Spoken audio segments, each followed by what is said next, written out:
wire approximately 3 feet in front of your trench.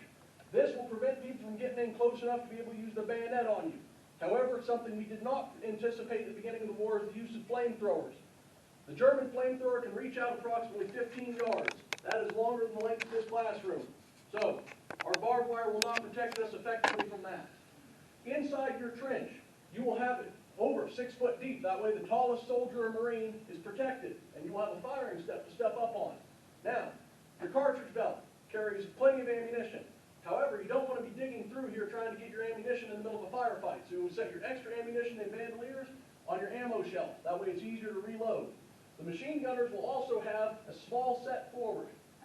Now, you're not expected to sleep here in the trench. You come back here to the dugout and that'll protect you more from it. However, make sure you keep your gas mask with you, because if you hear the gas alarm and you smell a mustard smell or anything that smells like almonds, that is the sign of a German gas attack. You need to get your gas mask on in 9 seconds or you can die.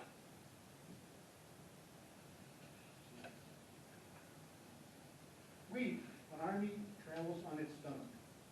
At the beginning of the war, a bushel of wheat was little more than 3 silver quarters. That's real silver. Okay. Don't tell them that, they'll steal it. They gotta get by us first. Oh, true. My grandfather was born in 1894. He did not go to the war, but 3 of his brother-in-laws did. He talked about how much money they had when wheat hit $3 a bushel. It was more money than they had ever seen. Now, anybody here a math teacher or economics major? You volunteer, step forward. This is the 1891 silver dollar. Okay. It's about 3/4 of an ounce of material. All right. It is worth more than $1 today. Now, in this experiment,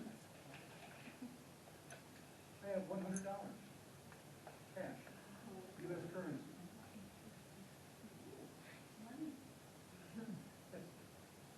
You'll go back to the bank later.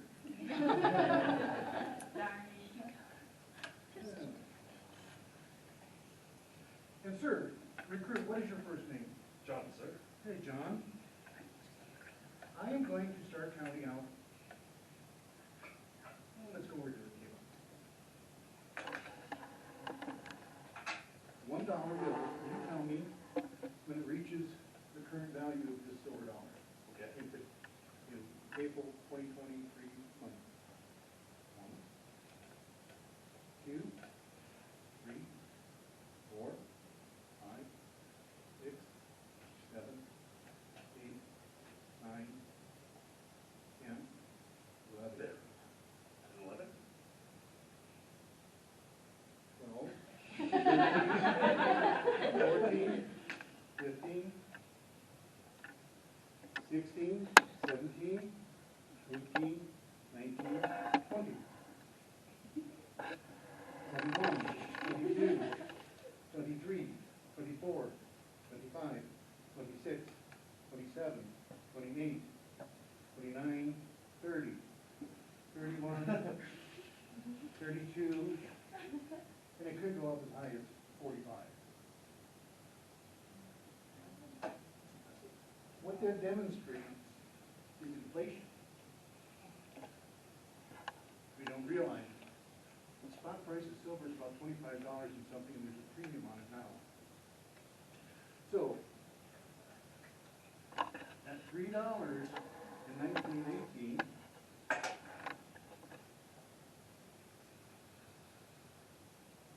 you can hold that.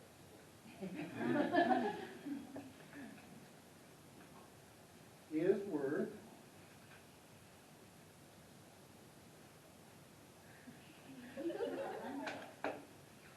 this much today. How much is that much? About $95. And the old money was changed in 1929. The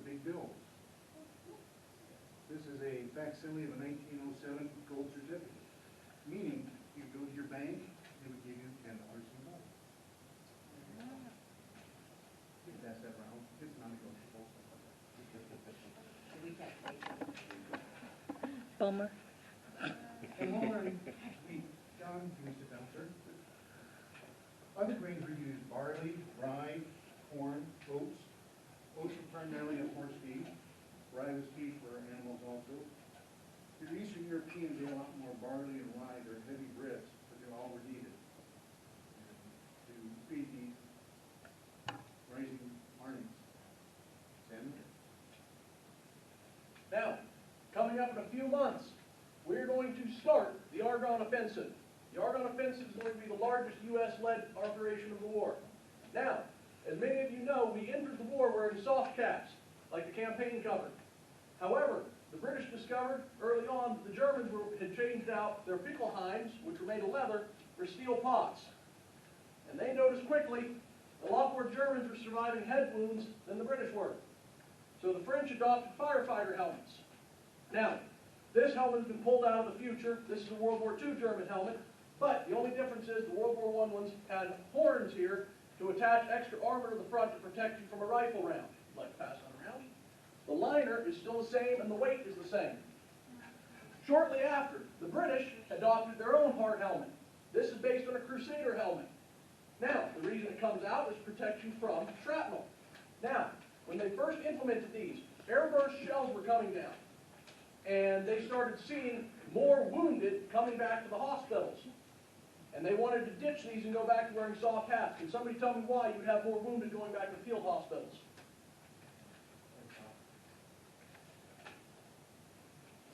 Because you're getting hurt instead of killed. And they had drastically more wounded coming back. This helmet is an original. Now, I am not sure if it was a bullet or a hit of shrapnel hit here, but this helmet saved a man's life.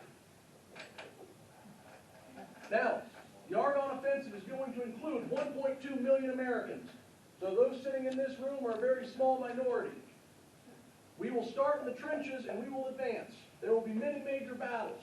One of them will be known as the Battle of Belleau Wood, where the 3rd Battalion, 6th Marines will be able to overrun Belleau Wood. The French will be so impressed, the 3rd Battalion, 6th Marines will be allowed to wear the French forage for the rest of time. The woods will also be renamed the Woods of the Marines. There will also be other major battles, such as the Lost Battalion, where a battalion of Army soldiers gets trapped behind the German lines and they manage to hold out for approximately 18 days. At the end of this, it is considered the straw that broke the German war machine's back.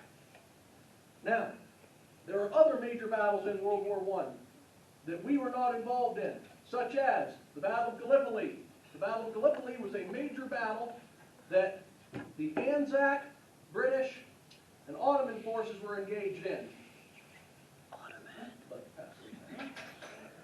This is the pen of the Rhodesian Regiment. The Rhodesian Regiment fought there.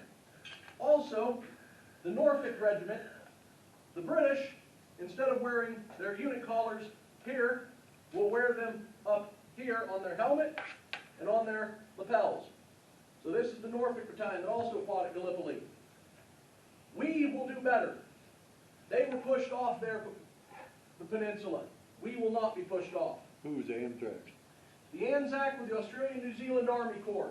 It was the first time in history they were able to fight under their own name instead of the name of the British Empire. Now, during World War I, you had a lot of time in the trenches. One thing that was popular was making what was called trench art. This is a German belt buckle from World War I that was turned into a matchbox by a soldier in the trench. It has Gott mit uns wrote on the front, meaning God with us. Remember, our enemy believes God is fighting on their side. That will make them fight harder and stronger. During the Argonne Offensive, keep your head down and remember to watch for gas and shells. If you hear a whistling, that's a whiz bang. Drop down as low as you can get. As I said earlier, an army travels on its stomach. Statistics: wheat production fell by 50% in both France and Italy. Coal production dropped 59% in Germany. The livestock plummeted in levels in Denmark to a quarter of what they had in 1914. Army Armies used to forage as they traveled around. They would go to a granary, the houses, the smokehouses, the root cellar, grass, potatoes, the hams, whatever, and that's what they lived off of. But this modern warfare, we have canned food and powdered products.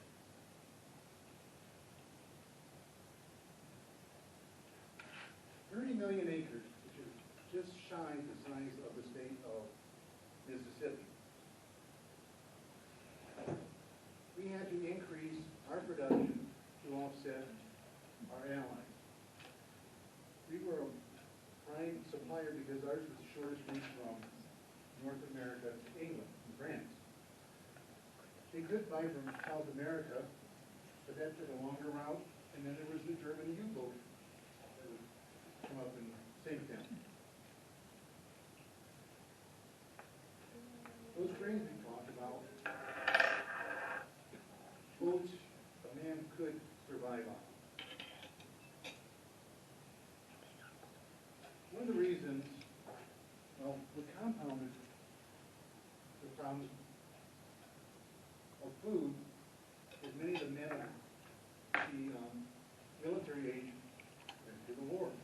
So there were fewer people. The Europeans suffered shortages because the battle was in the farmland. And you can't go out there and plant wheat because you're being shot at. So, Herbert Hoover comes along, the guy blamed for the Great Depression. Herbert Hoover was an engineer. Woodrow Wilson urged him to become the head of the U.S. Food Administration, which was to bring more land into production, also to do conserving of it, because when food or anything gets in a short supply, hoarding begins and the market prices rise. Like in the American Civil War, a barrel of flour was like $20, by the end of the war it was $240. So there was an urging for the citizens to consume less, to save more. There would be wheatless Wednesdays and meatless Mondays. The idea was to allow that extra food to go to our troops and our allies. Because of these conservation efforts, food production doubled